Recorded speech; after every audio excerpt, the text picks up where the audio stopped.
हम ये कैसे कह सकते हैं कि अल्लाह नाराज़ है हमसे? अल्लाह से अच्छा गुमान रखें। जो ख़ता हुई उसका एहसास हो जाना भी अल्लाह के राज़ी हो जाने का सबूत है।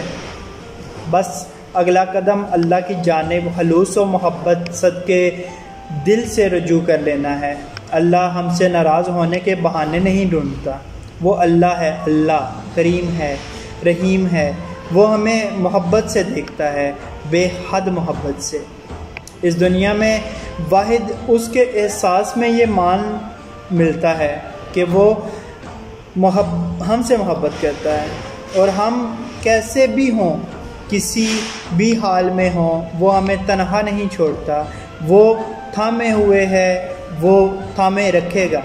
बस ज़िंदगी के तपते सहरा में वो मेरा मान, मेरा सहारा, मेरा मेहरबान है। बस अल्लाह पर यही मान रखें, यही जीने की वजह और मरने की आसानी, मुश्किलों में जीने की सरोसामानी। बाकी हर शय को फ़ना होना है। ये आजमाइशें हर शय हकीकत को मुनकशिफ करते हुए वाहिद अल्लाह को आपका राज़दां, मेहरबान और कदरदां करती जाएंगी। सब कुछ छोड़ देना, बस अल्लाह को कभी ना छोड़ना। उसे बदगुमानी से नहीं, उम्मीद की निगाह से तकना। उसके सिवा कोई हमारा नहीं, कोई भी नहीं। अल्लाह पाक आसानियाँ हासिल और बांटने की तौफीक अता फरमाए। जज़ाकल्लाह।